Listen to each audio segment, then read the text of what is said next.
Jesu mani wekwa ayo tensiza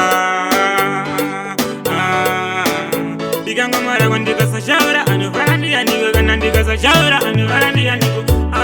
You're listening to UDG Records. Jesu mani biga koma DJ Gwalangwa Jesu mani biga koma DJ Gwalangwa Jesu mani biga koma DJ Gwalangwa Vanu vara vajidaira vajiji Gwalangwa Jesu mani biga koma DJ Gwalangwa Jesu mani biga koma DJ Gwalangwa Jesu mani biga koma DJ Gwalangwa Vanu vara vajidaira vajingoti Gwalangwa Vajikora vamunjajo veze vari kuti Gwalangwa Pese panda pinda vari kuti Gwalangwa Simside South vari kuti Gwalangwa Nyenge pima vare vari kuti Gwalangwa Jine varo ndichengozo kuti Gwalangwa Vanudairaga vari kuti Gwalangwa Kumafazi vari kuti Gwalangwa Saka ndinosimbiza iro kuti Gwalangwa Jesu mani biga koma DJ Gwalangwa Jesu mani biga koma DJ Gwalangwa Jesu mani biga koma DJ Gwalangwa Vanu vara vajidaira vajiji Gwalangwa Jesu mani biga koma DJ Gwalangwa Jesu mani biga koma DJ Gwalangwa Jesu mani biga koma DJ Gwalangwa Vanu vara vajidaira vajingoti Gwalangwa Ndafunza chisukuru chiri kuti Gwalangwa Ndafunza mkoma vari kuti nditi Gwalangwa Ndafunza mai vari kuti Gwalangwa Kang'ona kasekuru kari kuti Gwalangwa Ndafunza mbuya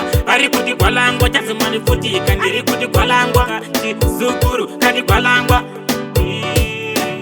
Jesu mani biga koma DJ Gwalangwa Jesu mani biga koma DJ Gwalangwa Jesu mani biga koma DJ Gwalangwa Vanu vara vajidaira vajiji Gwalangwa Jesu mani biga koma DJ Gwalangwa Jesu mani biga koma DJ Gwalangwa Jesu mani biga koma DJ Gwalangwa Vanu vara vajidaira vajingoti Gwalangwa Kampanda kakadai kari kuti Gwalangwa kupinda pageto vari kuti Gwalangwa chiresika checheche vari kuti Gwalangwa mandire rimika vari kuti Gwalangwa vanosimbiza vari kuti Gwalangwa vanodakara vari kuti Gwalangwa vanofara vari kuti Gwalangwa ndinoreketa ayo tensizo Jesu mani biga koma DJ Gwalangwa Jesu mani biga koma DJ Gwalangwa Jesu mani biga koma DJ Gwalangwa Vanu vara vajidaira vajiji Gwalangwa Jesu mani biga koma DJ Gwalangwa Jesu mani biga koma DJ Gwalangwa Jesu mani biga koma DJ Gwalangwa Vanu vara vajidaira vajingoti Gwalangwa Gwalangwa ikesh no more face kana sima baby viri kuti yes pese panda pinda kuti vari kuti yes ngotaura ze Gwalangwa vari kuti yes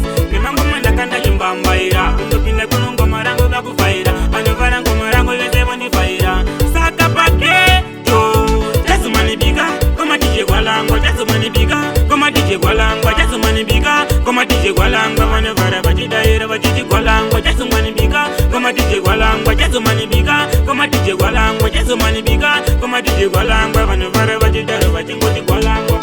Gwalangwa Gwalangwa Gwalangwa Gwalangwa Semboy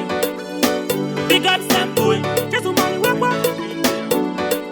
Mukoma Julie